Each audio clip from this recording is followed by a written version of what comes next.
stunning decision. Britain votes to leave the EU. Let June the 23rd go down in our history as our Independence Day.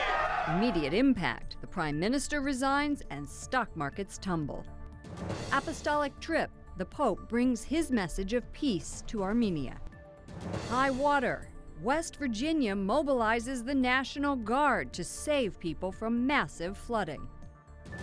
And Christian conservatives. We learn more about Donald Trump's private meeting with hundreds of religious leaders on EWTN News Nightly for Friday, June 24th, 2016.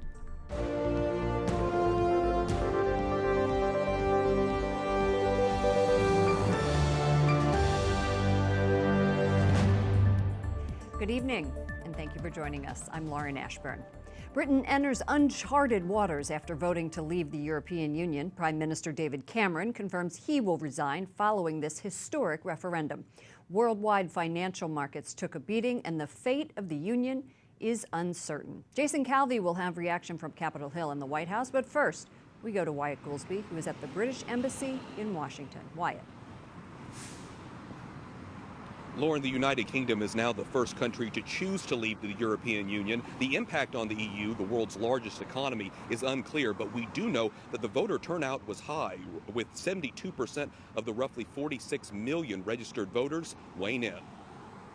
It was a close election watched all around the world, but in the end, the Leave camp won with 52% of the votes. This means that the UK has voted to leave the European Union. That prompted cheers and jeers. Prime Minister David Cameron, who led the campaign to keep Britain in the EU, announced he will step down this fall. This is not a decision I've taken lightly, but I do believe it's in the national interest to have a period of stability and then the new leadership required. That new leader could be fellow Conservative Boris Johnson. The former mayor of London says in the long run, the Leave vote gives Britons control of their country. We can pass our laws and set our taxes entirely according to the needs of the UK economy. We can control our own borders in a way that is not discriminatory, but fair and balanced. The result shocked investors, and stock markets plummeted around the world. The euro fell against the dollar, and the pound dropped to its lowest level since 1985. And the vote could lead to a fractured Britain. Scotland's First Minister Nicola Sturgeon says a second referendum for independence is highly likely. Scotland voted in 2014 to remain a part of the UK, but that decision was seen by many as being conditional on the UK remaining in the EU. The Scottish National Party have perhaps created a narrative which links being Scottish, an intrinsic and distinctive part of being Scottish, as being a good European, as defined as being pro the European Union. And that's perhaps what led to that juxtapose of the two results last night. In London, Britons are stunned. It's only going to be time that will tell whether it's going to be the right decision economically. We have to live with the votes now, and 1 million more people voted to be out than in, so we'll see what happens. Yeah, I don't know what's going to happen. It seems very strange. Britain's exit could take years. The country will have to renegotiate business and political links with the European Union, and until those talks are completed, Britain will remain a member of the EU. Lauren? Wyatt Goolsbee, thank you. Jason Calvi continues our team coverage. He says reaction from the stunning news has spread from the White House to Capitol Hill and from Main Street to Wall Street. Jason. Lauren, the U.S. stock markets just closed. The Dow Jones down 600 points. That's the worst performance since last August. Now, the lawmakers I'm talking with here, some of them praised the exit vote, others criticized it. But there is one common thing I'm hearing. That's the relationship with the U.K. will stay strong.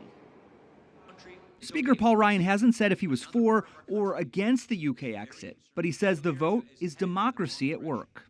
As an American, we value the principle of sovereignty, self-determination, government by consent, and limited government. But some Democrats are critical. The union's not perfect. We understand that. The people of the UK understand that. But the fact that we would just threaten dissolving the union over this is not good for the world. The UK exit is a blow for President Obama, who urged that country to stay in. But today he says it won't affect America's relationship with our closest ally. But while the UK's relationship with the EU will change, One thing that will not change is the special relationship that exists between our two nations. A sentiment echoed by the chairman of the House Intelligence Committee, who stayed up late to watch the results. It really is a dramatic change. I think that people have spoken in the UK. Our relationship, in terms of the United States relationship with the UK, is going to remain strong. Donald Trump, who's in Scotland today, praised the vote, drawing parallels to the anger driving his own presidential campaign. People want to take their country back. They want to have independence in a sense, and you see it with Europe, all over Europe. Hillary Clinton supported the UK staying in the European Union. Today, she says the economic uncertainty shows the value of having experienced leadership in the White House. But one Republican I talked with said he thinks the economic drops there will be a rebound in the future. Lauren? You know, Jason, the president has really changed his tune. Remember when he went to the UK back in April, he said the UK would be left at the back of the line on trade deals. Doesn't sound like we're hearing that today. Yeah, today he did change that tune. He says there will be no changes in the relationship with the U.S. and the U.K. So we'll see what happens, Lauren. Jason Calvi, live on Capitol Hill. Thank you. Pope Francis says the Brexit decision reflects the will of the people and places, quote, a great responsibility on all of us to guarantee the well-being of the people of the United Kingdom and the entire European continent. The bishops of England and Wales also said the decision must be respected. We've been monitoring reaction from around the world. Italy's foreign minister says the vote is a wake-up call for the rest of the EU. And Greece's prime minister says it's a severe blow to European unification. The Canadian prime minister pledges support. We respect the choice of the British people and will remain a strong partner of the UK and the European Union. Our shared histories and common values make us natural trading partners, and we will continue to work with both of them as we move forward with this new decision. Dr. Desmond Lockman is a global economics expert at the American Enterprise Institute. He previously worked in policy development at the International Monetary Fund. Welcome to the program. Thank you for having me. I hear you're not in favor of this Brexit deal. Why not? Because this deal is going to have huge immediate implications both for the United Kingdom economy. It might also affect the durability of the United Kingdom as a political unit. We're likely to see Scotland wanting to go its way and have independence. And it's also going to be fanning populist move in the rest of Europe. So we're going to see other European countries now wanting to Brexit, all of those. Yeah, that'll be France and Italy and the Netherlands. So this is really going to be very destabilizing. Not only for the United Kingdom, but it's also going to be stabilizing for Europe. We've watched all day long as the markets have plummeted over this news. Is this going to have significant long-term impact economically? Well, today's moves by themselves are very unlikely to have a big impact. The question is what happens over the next few weeks.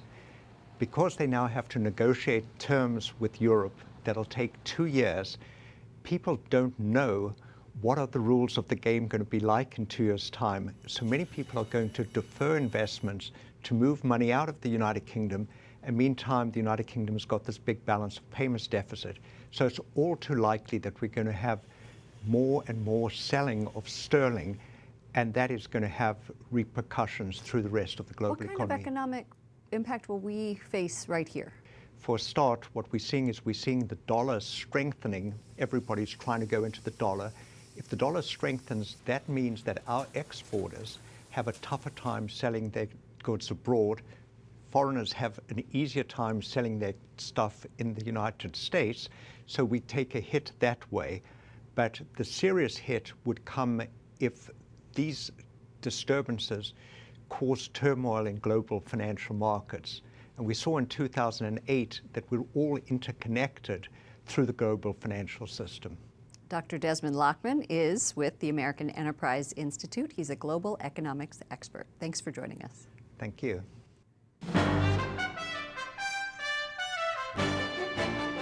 other stories our EWTN News Nightly team is covering in today's world. 14 people are dead in West Virginia after widespread flooding. Several neighborhoods are underwater in what could be the worst flooding in 100 years. A pastor says one of the victims is an 8-year-old boy who was swept away after slipping out of his mother's hand. The FBI says it hasn't found persuasive evidence that the Orlando nightclub shooter was pursuing gay relationships.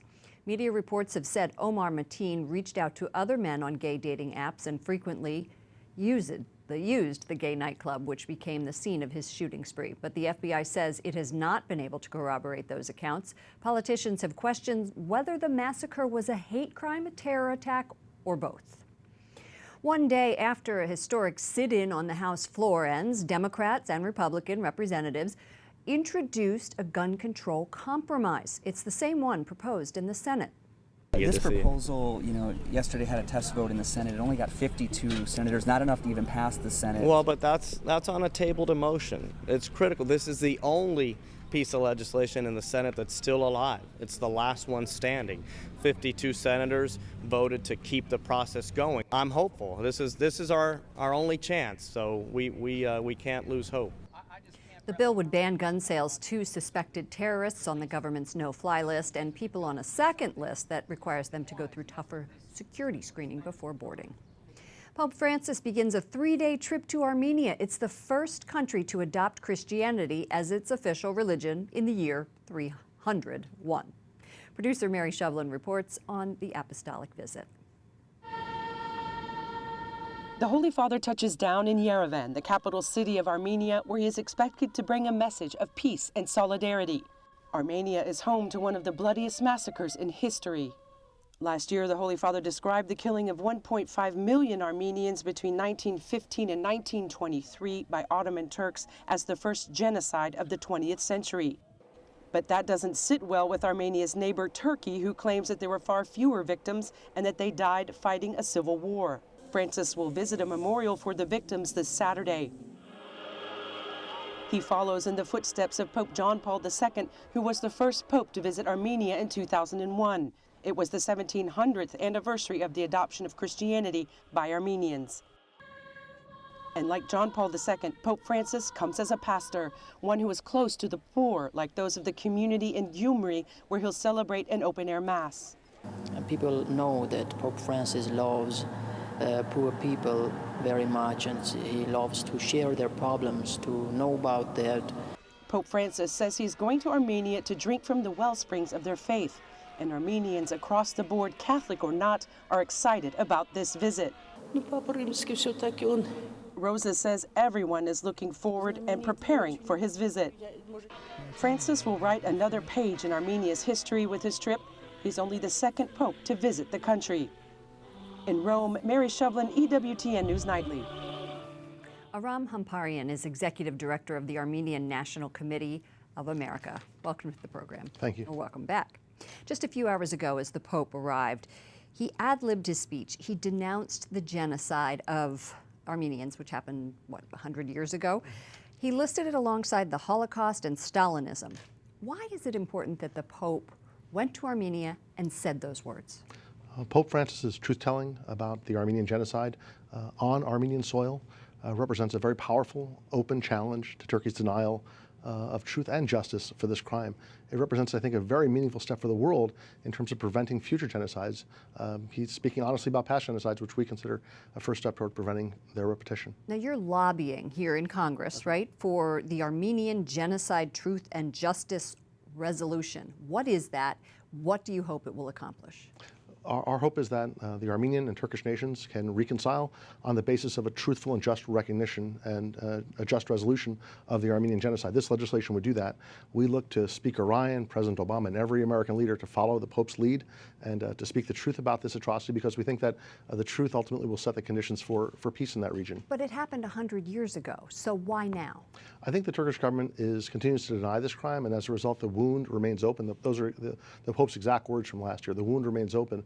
If we're going to see peace in that region, it's going to be based upon truth, and I think the Pope took a powerful stand for truth today. Sure. And challenged Turkey's lies about the subject. Well, Secretary of State John Kerry just declared Christian genocide.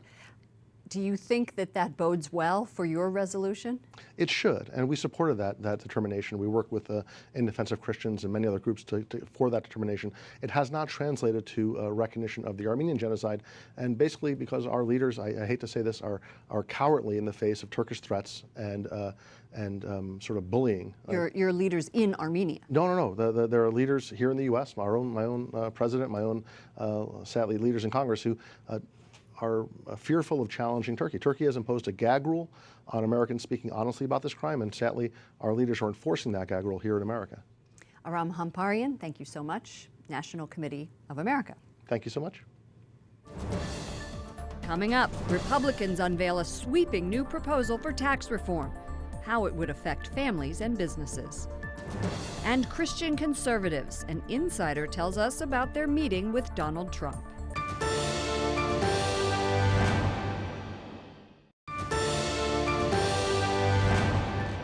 Today we remember the birth of St. John the Baptist as foretold by an angel of the Lord. Even in the womb, he leaped for joy when Mary, pregnant with Jesus, entered the room. Thank you for joining us this evening. I'm Lauren Ashburn. Bernie Sanders now says he will vote for Hillary Clinton, but he stopped short of an endorsement. Sanders still hasn't formally ended his campaign, even though he knows he doesn't have enough delegates to win the Democratic nomination. He reiterates his goal is to defeat Donald Trump. House Republicans unveiled a plan today to simplify the tax code. It would lower the tax rates for families and businesses, and it cuts the number of tax brackets from 7 to 3. It promises to lower the corporate tax rate from 35% to 20%, but businesses would lose a host of write-offs. We want a tax code that works for taxpayers, not for tax collectors. We want to make it simpler, flatter, fairer. Republicans say their plan would still allow tax deductions for charities. We're preserving the charitable deduction. We're preserving the mortgage interest deduction. We think those two are important. But we're also preserving help with raising kids and affording college or a skill beyond high school. And we think those are the basics that most people will look at and say, you know, that's what matters most to me. The tax code was last overhauled in 1986. In a meeting with nearly 1,000 Christian conservative leaders this week, presumptive GOP nominee Donald Trump raised questions about rival Hillary Clinton's faith. Trump suggested the public doesn't know anything about Hillary in terms of religion. She is Methodist and has spoken publicly about her faith. The closed-door meeting was a chance for Christian leaders to press Trump about his views on topics like abortion, religious liberty, and the redefinition of marriage. Kelly Shackelford is president and CEO of First Liberty Institute. He was one of 6 people selected to ask Donald Trump a question at the New York meeting. Welcome to the program, Mr. Shackelford. Thanks for joining us. Happy to be on. Are you convinced that Donald Trump is the candidate for Christian conservatives? I think, like most people in that room, they had all supported somebody else and never really had met Donald Trump. And it was sort of the beginning of a conversation. It was sort of a twofold, people wanting to express what was really important to them, and then to also see what his positions were on that and where he really stood. And so it was, I would say it was more the beginning of a conversation than anything that would get towards people, you know, jumping on board or supporting or endorsing. A listening tour, we could call it, right? I think so. And, you know, the same invitation of the group who sponsored this is being sent out to Hillary Clinton. And in fact, Donald Trump said she would be very wise to sit down with them. But I think it said something that he was willing to do that. To me, that was a somewhat of a humbling and him saying, I really care about what you care about, and I'd love to have a conversation and let you hit me with questions. Sure. Well, you asked Mr. Trump to discuss his future judicial appointments and to explain what he would do to ensure that religious liberty is protected for people of faith. What did he say, and what's your reaction? Well, you know, he had said before, you know, he'd kind of moved from the beginning. I think originally he said his sister, you know, way back, and of course she was more of a liberal, you know, pro-choice, you know, definitely not a conservative. He moved from that, and he had gone to, I'm going to appoint justices like Scalia and like Thomas. And then he released a list of 11 judges that he would pull his next choice, his Scalia replacement from. And they were pretty conservative judges, well known across the country.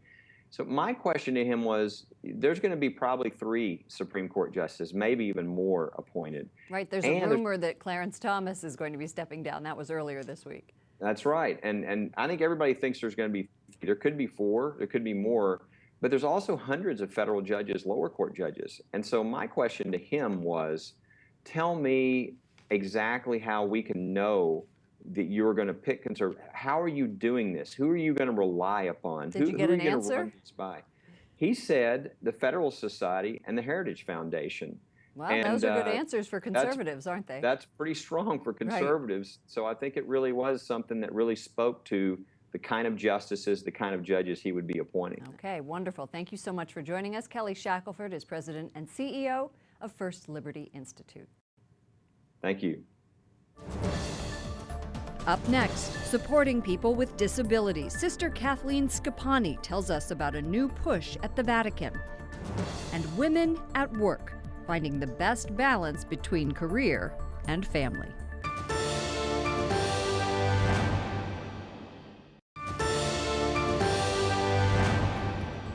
Thank you for joining us this evening. I'm Lauren Ashburn. The disabled are often on the receiving end of negative stereotypes, and that's why the Vatican pulled together a Theology of Disability conference. The goal is to end the stigma and help them better integrate into parish life and society. Sister Kathleen Scapani is chairperson of the National Catholic Partnership on Disability. If people with disabilities aren't valued, there's a significant risk to both their life, pre-birth, and also end-of-life issues. So it really is a matter in some instances of life and death for people with disabilities, as well as integrating them fully into the community. Sister Scapani advocates inviting people with disabilities to be altar servers, and she says people who are blind can serve as lectors. Popular career advice from Facebook CEO Sheryl Sandberg tells women to lean in. Well, now a former Lehman Brothers executive has written what some are calling the anti-lean-in tome. Now Melissa Brownstein joins us. She's a columnist for Alt-Fem, and that's a platform for women of faith. Welcome to the program. Thank you. This is a fascinating topic, Thank really. You know, Sheryl Sandberg basically says that she is known for telling women to lean in. And this other book says, no, not so fast. Why did that other book resonate with you? This book, the other book resonated with me because having gone to Harvard, where both Montella and Erin Callan Montella and Sheryl Sandberg both went, I had also come up in a culture where everything was focused on your accomplishments. It was all about your professional success. There was no focus on what were you like as a person. Did you feel like your faith, your family were in place? Did you feel like you were feeling satisfied? It was focused on very, I guess you could say, earthly and materialistic things. And then you decided to jump off the treadmill, raise your family, and was that more fulfilling for you? For me, it's been much more fulfilling. I think it is amazing, the grunt work that comes along with motherhood. Right. You never know when you're going to be spit up on, right? Yes, but you don't mind it. Right. And I would never have anticipated that before becoming a mother, but I think there are so many incredible, exciting things I did in my career, but it's so much more fulfilling for me every day at the end of the day, as exhausted as I can be, knowing that I've taken care of my 2 girls.